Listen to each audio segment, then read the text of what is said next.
출애굽의 여정의 과정 속에 곳곳에서 주요한 장소마다 다 하나님 앞에 원망하고 불평함으로 하나님을 거역하는 그런 죄를 저질렀다는 것을 기록해 놓았었습니다.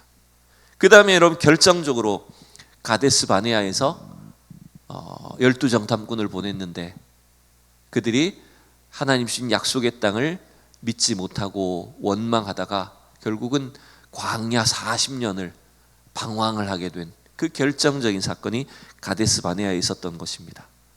여러분 그 일련의 과정만 놓고 보면 이스라엘은 결코 구원받을 자격이 없는 존재들이었다는 거예요.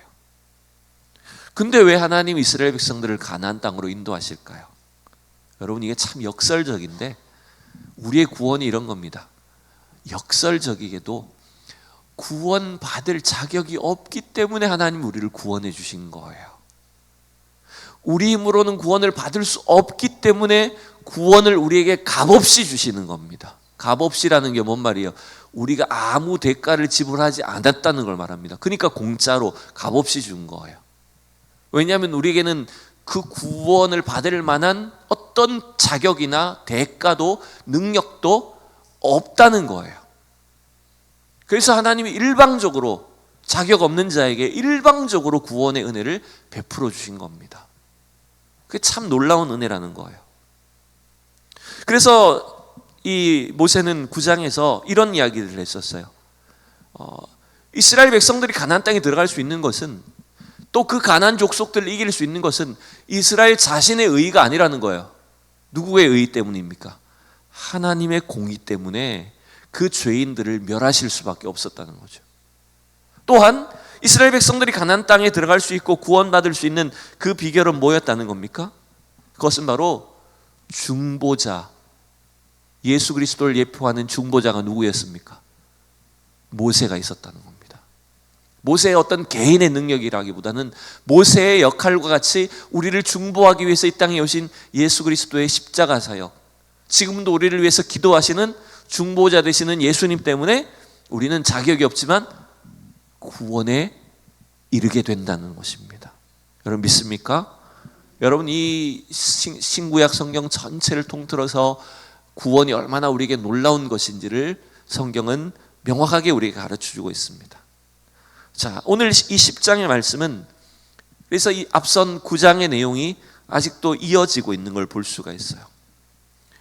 그래서 이러한 그 하나님의 의 때문에 중보자였던 모세, 예수 그리스도를 예표하는 모세의 그 중보자적 역할 때문에 놀랍게도 깨어져 버린 이스라엘과 하나님과의 관계가, 자격이 없는 이스라엘 백성들을 하나님이 다시 그들을 의롭다고 회복시켜 주신 겁니다.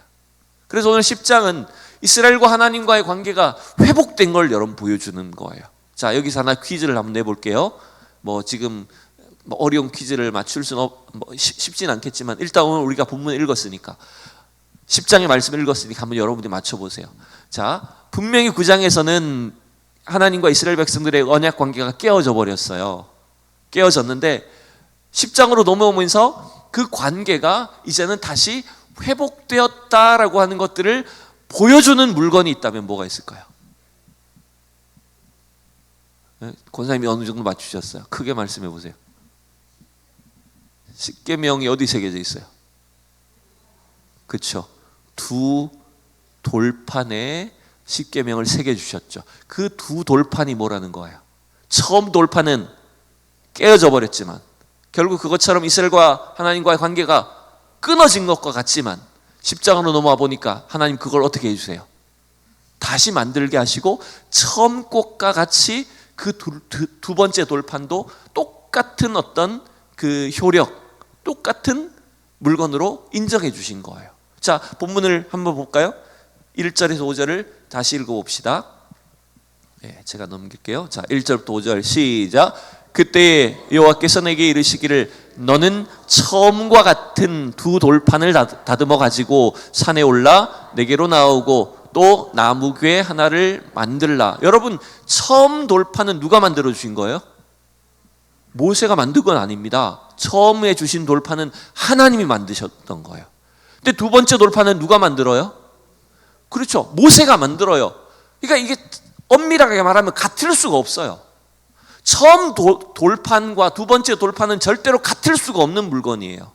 그럼에도 불구하고 모세의 손에 의해서 만들어졌지만 하나님은 그 두 번째 돌판을 처음 것과 똑같이 여겨주신다는 거예요. 자, 본문을 보면 나와요.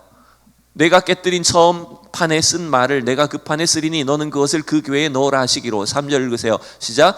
내가 조각목으로 궤를 만들고 처음 것과 같은 돌판 둘을 다듬어 손에 들고 산에 오르매. 자, 4절도 시작. 여호와께서 그 총회 날에 산 위 불 가운데에서 너에게 이르신 십계명을 처음과 같이 그 판에 쓰시고 그것을 내게 주심으로. 하나님이 비록 인간 모세의 손에 의해서 만들어진 판이지만, 돌판이지만 어떻게 하셨다고요? 그 판에 처음과 같이 십계명을 새겨주셨다는 거예요. 그 말은 결국 뭡니까? 깨어졌던 관계가 어떻게 됐다는 겁니까? 회복됐다는 거예요, 여러분. 여러분, 이게 은혜입니다, 여러분. 자격이 없는데도 불구하고, 처음 것과 절대로 같을 수 없음에도 불구하고 하나님은 처음 것처럼 원상복구를 시켜주신 거예요. 그래서 그 돌판을 또 이제 어떻게 합니까? 내가 돌이켜 산에 내려와서 여호와께서 명령하신 대로 그 판을 어디 넣어요? 내가 만든 궤에 넣었더니 지금까지 있느니라. 그래서 그 십계명의 두 돌판이 어디에 들어가 있는 겁니까? 어느 궤에? 언약궤의 상자 안에 지금 들어가 있다는 거죠. 이제 나중에는 이제 없어져 버리긴 하지만 어쨌든 일정 기간 다윗 왕 시대 그때까지는 그래도 언약궤가 있는 것 아닙니까? 자, 근데 이것도 마찬가지예요. 언약궤에다가 두 돌판을 넣도록 한 것도 어떤 것이냐면, 일단 여러분 또 퀴즈. 오후엔 자꾸 졸릴만 하니까 퀴즈를 자꾸 내야지. 퀴즈. 언약궤 안에 들어가 있는 물건들은 뭡니까? 세 가지 물건이 뭐예요? 아론의 쌍난 지팡이, 또 만나를 어디 담았을까요? 금 항아리에 만나를 담고, 또 지금 그렇죠, 언약궤 그 두 돌판 두 개, 십계명을 새긴 두 개의 돌판, 요 세 가지 물건이 언약궤에 들어가 있는 거죠, 그죠? 자, 그러면 이 세 가지 물건들은 단순히 어떤 하나님의 엄청난 기적과 능력을 나타내는 걸까요? 그래서 언약궤를 메고 나가기만 하면 어떤 적도 이기고 막 하나님의 능력이 나타나는 그런 신비하고 어떤 그런 영적인 힘이 있는 물건들이라는 걸까요? 물론 그 자체로서 하나님의 능력과 하나님의 은혜를 상징하는 물건들입니다. 근데 여러분, 사실은 좀 반대 개념이에요. 이 언약궤 안에 담은 세 개의 물건들은 하나님이 우리에게 베풀어 주신 어떤 기적과 능력을 체험하는 물건이라기보다는 반대로 우리가 얼마나 하나님 앞에 불순종했는가, 하나님 앞에 얼마나 하나님 말씀을 거역하고 순종하지 못함으로 인해서 우리가 참 큰 어려움을 겪었었구나라고 하는 것들을 기억나게 해주는 물건들이라는 거예요. 왜 그런지 아십니까? 생각해 봅시다. 다시 언약궤 안에 세 개의 물건이 뭐 있어요? 아론의 쌍난 지팡이는 왜 담게 됐습니까? 아론의 쌍난 지팡이는 왜 싹이 났습니까? 네? 왜 싹이 났습니까? 고라, 다단, 아비람, 옴과 같은 이 사람들이, 레위 자손들이 우리도 제사장 하겠다고 하나님 앞에 거역했을 때, 반역을 일으켰을 때 하나님께서 세우신 제사장이 아론의 후손이다, 아론이다라고 하는 걸 나타내 주시기 위해서 다른 사람의 지팡이는 싹이 나지 않았지만 아론의 지팡이에만 싹이 났던 것 아니에요. 그러니까 그 사건 배경에는 뭐가 있었어요? 고라, 다단, 아비람, 온 이 사람들의 반역 사건이 있었던 거죠. 만나를 담은 항아리는 뭡니까? 뭘 배경으로 합니까? 그냥 하나님 우리를 배불리게 하셨다 이겁니까? 뭐가 근거했어요? 뭘 원망했습니까? 하나님 우리를 굶겨 죽이기로 하십니까? 금방 전에 홍해를 건너고 하나님의 엄청난 기적을 체험했음에도 불구하고 먹을 것이 없고 또 좀 근심 걱정 염려가 찾아오니까 막 하나님 앞에 삿대질하고 원망하고 불평했던 사건이 아닙니까? 그게 만나를 주신 이유잖아요. 여러분, 십계명을 새긴 이 두 돌판도 결국 뭐예요? 두 번째 돌판이 뭡니까? 앞선 첫 번째 돌판을 만들어 주셨을 때 이스라엘 백성들이 우상 숭배를 통해서 하나님과의 언약 관계를 깨뜨려 버린 걸 다 담고 있잖아요. 그러니 여러분, 이 세 가지의 물건들은 전부 다 오히려 이스라엘 백성들의 불순종과 죄가 얼마나 심각한 것이었는지를 나타내는 물건들이었다는 거예요. 여러분, 우리가 구원받은 하나님의 자녀가 된 것도 이와 같은 거예요. 내가 잘나서, 우리 부모가 예수를 잘 믿어서, 우리가 충분히 구원받을 만해서 내가 신앙생활을 할 수 있고 구원받는 게 아니라는 걸 말하는 겁니다. 사실 돌아보면 우리는 늘 하나님 앞에 불순종하고 반역하고 의심하고 원망하는 것들 뿐이었다는 거예요. 그럼에도 불구하고 하나님은 우리를 버리지 아니하시고, 우리가 하나님을 떠나는 것처럼 보였을 때도 하나님 우리를 끝까지 붙잡아 주셔서 우리를 구원에 합당한 자로 살게 하신 것 아닙니까? 여러분, 이게 마찬가지로 이스라엘 백성들에게 그 언약궤를 주시고 또 그 안에 이스라엘 백성들의 죄를 상징하는 물건들을 담게 하신 이유였다는 것입니다. 그래서 여러분, 사실은 자격이 없는 이스라엘 백성들, 그 관계가 깨어진 것이 다시 회복되었다는 것이 엄청나게 중요한 은혜였다는 거예요. 그래서 첫 번째 물건이 여러분, 회복의, 하나님과의 관계가 회복됐다는 것을 상징하는, 나타내는 물건이 두 번째 돌판이라는 것이고, 그 다음에 오늘 본문에서 그 회복을 나타내는 두 번째의 대상이 있어요. 그게 이제 6절부터 9절에 나오는 건데요. 자, 제가 6절을 읽어볼게요. 이스라엘 자손이 브네야 아간에서 길을 떠나 모세라 이르러 아론이 거기 죽어 장사되었고 그의 아들 엘르아살이 그를 이어 제사장의 책임을 행하였으며, 자 7절 8절 읽으세요. 시작. 또 거기를 떠나 굿고다에 이르고 굿고다를 떠나 욥바다에 이른즉 그 땅에는 시내가 많았으며, 8절. 그때에 여호와께서 레위 지파를 구별하여 여호와의 언약궤를 매게 하며 여호와 앞에 서서 그를 섬기며 또 여호와의 이름으로 축복하게 하셨으니 그 일은 오늘까지 이르느니라. 여러분, 금송아지 우상을 만들어서 이스라엘 백성들을 범죄하게 만든 주동자가 사실 누구라고 볼 수 있습니까? 누구예요? 아론이에요. 물론 아론은 백성들이 나를 이렇게 부추겼다, 백성들이 요구했다 핑계를 대긴 했지만, 엄밀한 의미에서 보면 제사장이었던 아론이 가장 큰 책임이 있는 거예요.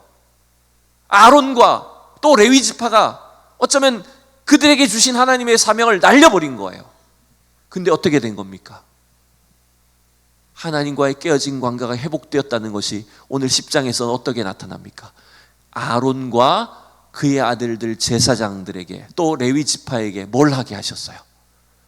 언약궤를 매게 하고 그 제사장으로서의 직무와 사명을 감당할 수 있도록 회복시켜 주셨다는 거예요. 여러분, 이 자체가 엄청난 놀라운 은혜예요. 자, 8절에 보면 오늘 오전에 주신 말씀에 관련된 구절이죠. 여호와 앞에 서서 그를 섬기며 또 여호와의 이름으로 뭘 하게 했다고요? 축복하게 하셨으니. 우리 오전에 봤던 민수기 6장에서 아론과 그의 아들 제사장들이 어떻게 이스라엘 백성들을 축복하라 그랬잖아요. 그 축복하라고 했던 그 원래의 어떤 역할, 직무와 사명을 다시 회복했다는 거예요.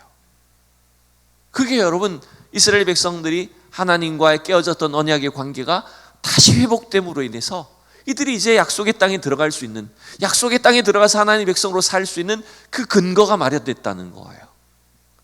그걸 여러분 10장은 그 깨어졌다가 회복된 것을 이렇게 분명하게 기록하고 있는 걸 볼 수 있습니다. 자, 그래서 모세는 이스라엘 백성들에게 지금까지 과거 얘기를 한 거예요.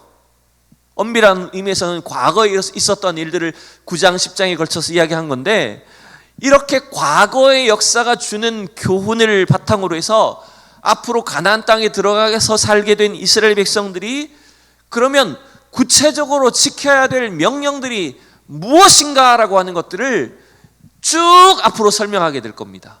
그게 오늘 10장 12절부터 길게 보면 신명기 28장까지, 지금 10장인데 28장까지의 긴 본문이 전부 뭐냐면 과거의 우리의 연약함과 죄와 실수를 돌아보며 이제 앞으로 이스라엘 백성들이 가나안 땅에 들어갔을 때 그럼 뭘 해야 될 거냐?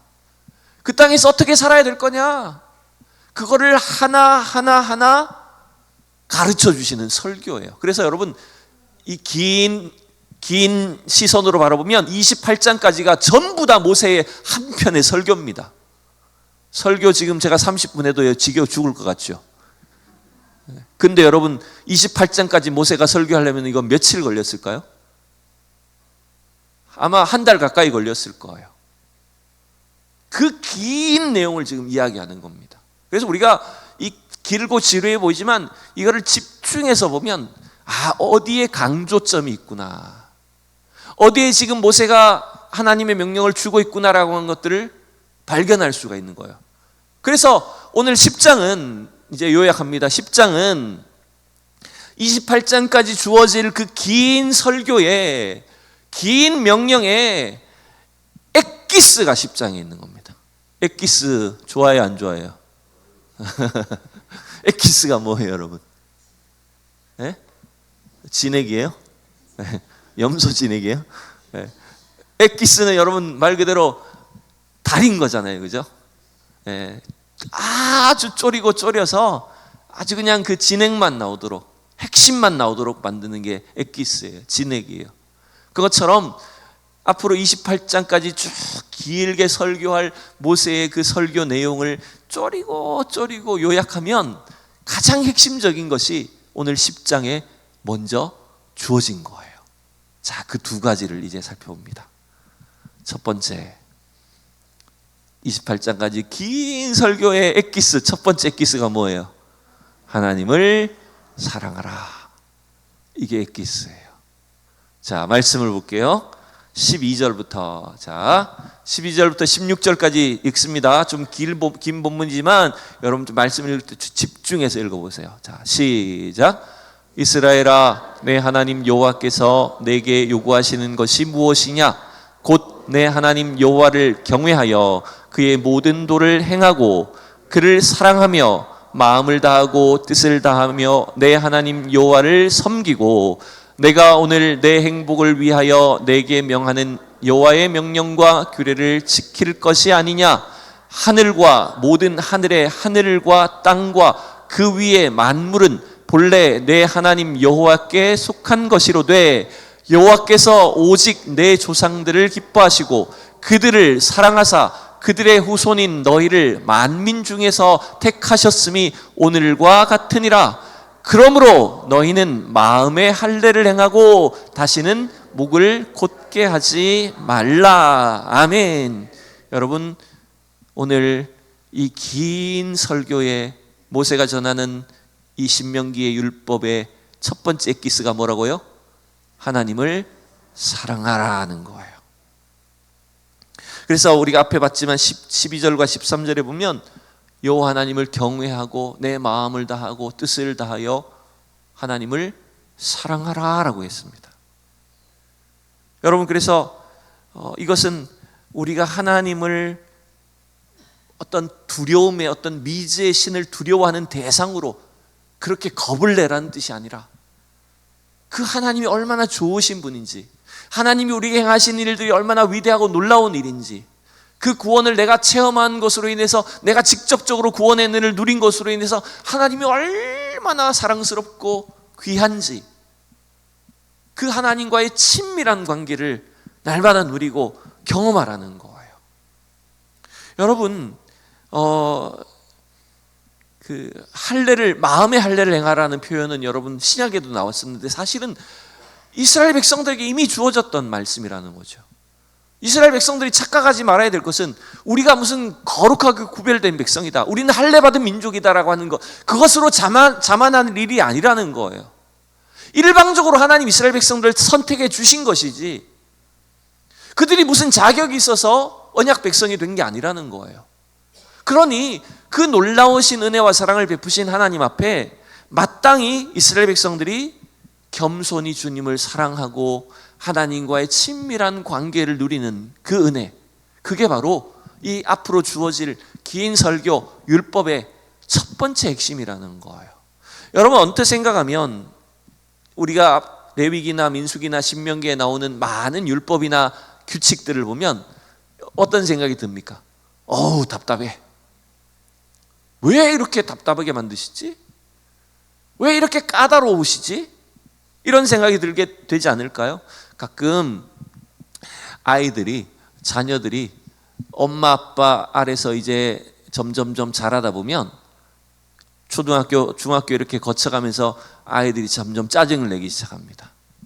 엄마 아빠가 뭔가 규칙을 정하고 너 밤 10시 전에 들어와야 돼, 혹은 뭘 해야 돼, 뭐 이런 어떤 자기 엄마 아빠가 정해놓은 법칙들, 가정의 어떤 율법들이 있다고 하면 아이들은 어떻게 반응할까요?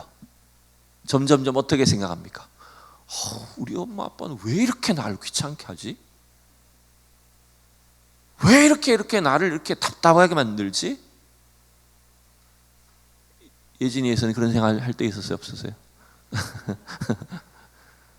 왜 이렇게 규칙들을 만들어 놓아서 내 인생을 이렇게 내 마음대로 못하게 하지? 좀 내비둬! 이렇게 하는 거예요, 애들이. 근데 여러분, 그게 과연 엄마 아빠가, 부모가 자식을 막 까다로운 규칙으로 올가매어서 자유롭지 못하도록 만드는 겁니까? 왜 그렇게 어떤 규칙들을 정해 놓은 거죠? 뭐 때문일까요? 그렇죠.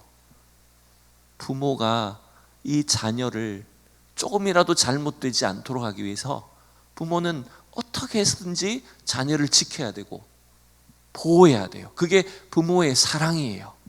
근데 그 자기를 막 속박하고 귀찮게 하는 규칙으로 보면 절대로 그 사랑을 못 느껴요. 그러나 그 시간이 좀 지나고 나면 어떻게 될까요? 나중에 보니까 우리 엄마 아빠가 나를 너무너무 사랑해서 나를 조금이라도 잘못되지 않도록 하기 위해서 이렇게 까다롭게 이렇게 통제를 했구나, 이런 규칙들을 만들어 놓았구나, 이걸 알게 되는 거예요. 이스라엘 백성들에게 하나님 요구하시는 게 그거예요. 율법을 무슨 까다롭게 억지로 하지 못하는 것들을 막 잔뜩 만들어서 이스라엘 백성들을 억압하신 것이 아니라 하나님이 이스라엘을 너무 사랑하셨기 때문에 그들에게 이러한 규칙들을 제정해 놓으셨고 그 과정을 통해서 하나님만 사랑하도록 하셨다는 거예요. 하나님 외에 다른 것에 빠지거나 다른 것을 섬기지 못하도록 만드셨다는 거예요. 자, 그래서 13절 다시 보면 이런 구절이 나옵니다. 13절 읽어봅시다. 앞에 보세요. 시작. 내가 오늘 내 행복을 위하여 내게 명하는 여호와의 명령과 규례를 지킬 것이 아니냐. 이 모든 명령이 뭘 위한 것이라고요? 이스라엘 너의 행복을 위하여라는 겁니다. 여러분, 우리가 하나님을 마땅히 사랑해야 되는 것은 하나님 자신을 위한 것이 아니에요. 우리의 행복을 위한 것입니다. 우리의 참된 행복은, 인간의 참된 복은 오전에도 말씀드렸듯이 하나님과의 관계에서 있는 거예요. 내가 하나님이 우리를 얼마나 사랑하시는지 알고 우리도 그 하나님과의 사랑의 관계 안에 있는 것, 그게 참된 행복이라는 거예요. 그 행복을 위해서 하나님은 이 까다로운 규칙과 율법과 규정들을 세우셔서라도 이스라엘 백성들이 하나님만 사랑하라고 하셨던 거예요. 첫 번째 엑기스가 뭐라고요? 오늘 막 엑기스만, 진행만 생각하시면 됩니다. 하나님을 사랑하라는 거였어요. 두 번째 엑기스, 두 번째 진행은 뭘까요? 나그네 이웃을 사랑하라 하는 거예요. 듣다 보면 어디서 다 들은 얘기인데, 그죠? 그런가 봅시다. 17절부터 19절까지. 자, 말씀 읽습니다. 시작. 너희의 하나님 여호와는 신 가운데 신이시며 주 가운데 주시요 크고 능하시며 두려우신 하나님이시라. 사람을 외모로 보지 아니하시며 뇌물을 받지 아니하시고 고아와 과부를 위하여 정의를 행하시며 나그네를 사랑하여 그에게 떡과 옷을 주시나니 너희는 나그네를 사랑하라. 전에 너희도 애굽 땅에서 나그네 되었음이니라. 아멘. 첫 번째 엑기스가 뭐였어요? 하나님을 사랑하라는 것이고, 두 번째 엑기스는 뭐예요? 나그네를 사랑하라는 거예요. 이웃을 사랑하라는 거예요. 이게 앞으로 모세가 전할 이 모든 율법, 모든 명령의 엑기스입니다. 말씀을 좀 자세히 볼까요? 17절을 보면 이스라엘을 구원하신 하나님 어떤 하나님이시냐? 신 가운데 신이시고 주 가운데 주시다. 크고 능하시고 두려우신 하나님이다. 그래서 하나님 앞에 어떤 사람, 하나님은 어떤 존재도 외모로 보지 않으셔요. 뇌물을 줬다고 해서 더 좋게 보지도 않으세요. 하나님은 중심을 보신 하나님이세요. 그래서 하나님은 우리가 누군가를 그렇게 편애하거나 고아와 과부라고 해서 멸시하거나 그런 것들을 진짜 싫어하신다는 거예요. 그래서 오늘 18절과 19절을 보면 이 당시에 가장 소외받는 사람들, 가장 멸시받는 대상이 세 종류가 나오잖아요. 고아와 과부가 있고, 19절에 누구예요? 나그네예요. 이방인들이에요. 주류 사회 속에서 고아와 과부와 이방인들, 나그네는 전혀 대접을 받지 못하고 또 멸시의 대상이었다는 거예요. 그래서 하나님은 도리어 그들을, 너희가 멸시하기 쉬운 그 존재들을, 그 대상들을 어떻게 하라고요? 사랑하라고 말하는 겁니다.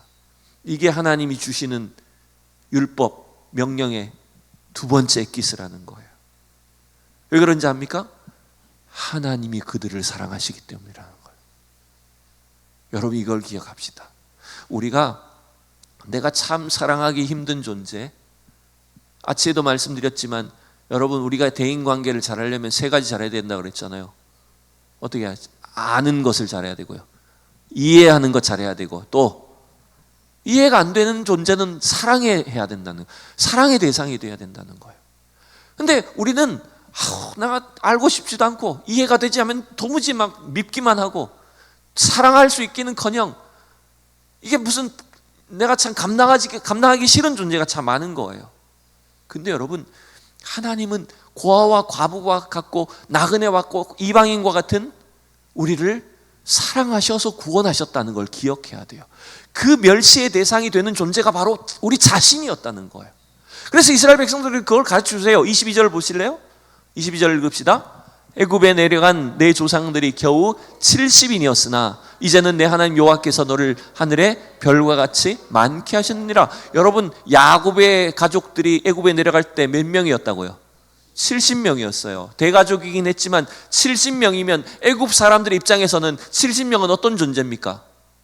그냥 뜨내기들이에요. 외국에서 온 거렁뱅이들이에요. 물론 그 시대엔 요셉이 총리로 있었기 때문에 어느 정도 영접을 해주고 대접을 받았지만, 요셉이 죽고 나면 그 이스라엘이라고 하는 하나의 어떤 집안은 애굽의 입장에서 보면 거지들이에요. 근데 그 나그네를 하나님 어떻게 하셨습니까? 애굽에 내려간 나그네와 같은 이스라엘을, 야곱의 가족을 몇 명이 되게 했어요? 하늘의 별과 같이 수백만 명의 민족이 되게 하셨다는 거예요. 하나님 그들을 사랑하셨기 때문에. 그래서 우리가 이 이웃을, 나그네를, 고아와 과부를, 소외되고 멸시되는 이 사람들을 사랑하는 것이 하나님의 사랑을 받은 자로서 마땅히 해야 될 일들이라고 하는 것을 오늘 성경이 가르쳐주고 있는 겁니다. 그래서 여러분 이 엑기스 두 가지만 기억하세요. 뭐라고요? 하나님을 사랑하라는 것이고, 두 번째는요, 이웃을, 나그네를 사랑하라는 거예요. 그래서 여러분 사랑이 가장 중요한 겁니다. 율법의 핵심은, 율법의 요약은 뭐예요? 사랑이에요. 하나님을 사랑하는 것과 이웃을 사랑하는 거예요. 이미 구약에서도 이걸 가르쳐 주셨고, 신약에 있었던 신약 시대의 유대인들이나 예수님도 이걸 다 알고 계셨어요. 그래서 누가복음 10장에 보면 한 율법 교사가 예수님께 어떻게 해야지 영생을 얻습니까? 질문했을 때 예수님이 되물으시죠. 성경에 뭐라고 했느냐라고 할 때 율법 교사가 알고 있어요. 이렇게 대답합니다. 자, 누가복음 10장을 읽읍시다. 시작. 예수께서 이르시되 율법에 무엇이라 기록되었으며 내가 어떻게 읽느냐? 대답하여 이르되 내 마음을 다하며 목숨을 다하며 힘을 다하며 뜻을 다하여 주 너의 하나님을 사랑하고 또한 내 이웃을 내 자신같이 사랑하라 하였나이다. 여러분, 이 율법 교사가 알고 있어요? 몰라요? 알고 있어요. 신명기에 우리가 오늘 봤던 그 말씀이 그 율법의 핵심 엑기스가 뭔지를 이때 이미 유대인들은 다 알고 있어요. 근데 문제는 뭘까요? 알지만 하지 않는 게 문제예요. 여러분, 몰라서 못하는 게 아니에요. 아는데 안 하기 때문에 문제예요. 왜 안 할까요? 이 율법 교사가 이걸 알지만 예수님이 너도 가서 이와 같이 해라 했을 때 뭐라고 질문해요? 내 이웃이 누굽니까? 라고 질문합니다. 그 말은 무슨 말입니까? 그 율법의 엑기스와 요액이 다 뭔지를 알면서도 당장 강도 만난 죽어가는 이 사람은, 고아와 과부와 나그네는 내가 사랑하기 싫은 존재라는 거예요. 알지만 내가 손해보기 싫고 하기 싫고 귀찮으면, 내가 뭔가 대가를 지불해야 되고 희생해야 된다면 안 하려고 하는 거예요. 여러분, 이건 율법 교사만의 문제일까요? 여러분, 이건 오늘 우리의 문제예요. 여러분, 사랑이 가장 중요하다는 것은 우리 교인들만 알까요? 세상 사람들 다 알아요. 가요로도 나왔기 때문에 다 알아요. 사랑은 언제나 오래 참고 그 중에 제일은 사랑이라. 교회 안 다니는 사람 다 알아요. 사랑이 가장 중요하다고. 아는데 안 해요. 그게 우리 인간의 문제라는 겁니다. 그게 우리의 고집스러운 죄성이라는 거예요. 오늘 이 율법의 요약을, 엑기스를 우리가 미리 살펴봤는데, 다시 한번 오늘 우리에게 이렇게 고집스러운 죄성이 있다는 것도 하나님 앞에 인정하며, 그럼에도 불구하고 우리에게 주신 이 명령이, 하나님을 사랑하는 것과 이웃을 사랑하라고 하신 이 율법의 가장 중요한 명령이 예수 그리스도의 십자가를 통해서 우리 안에 이루어지는 것을 여러분 믿으시기 바랍니다. 우리의 힘으로는 불가능해요. 우리의 고집 때문에, 우리의 욕심 때문에 우리 힘으로는 이걸 하는 게 불가능하다는 거예요. 그러나 예수 그리스도를 만나면, 강도 만난 자와 같고 고아와 과부와 나그네 된 우리를 위해서 이 땅에 오신 예수 그리스도를 내가 만나면, 그 구원의 은혜를 체험하면 우리도 어떻게 된다는 겁니까? 우리도 하나님을 사랑하는 것과 이웃을 사랑하는 것을 할 수 있다는 것입니다. 여러분, 그 은혜를 받아야 됩니다.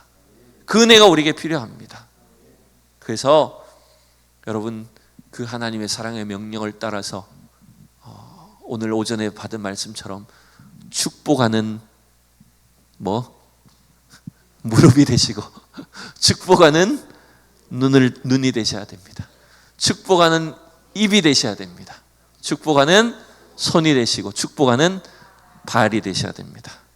그때 하나님 주시는 놀라운 사랑의 열매를 우리가 맺을 수 있게 될 줄로 믿습니다. 기도합니다.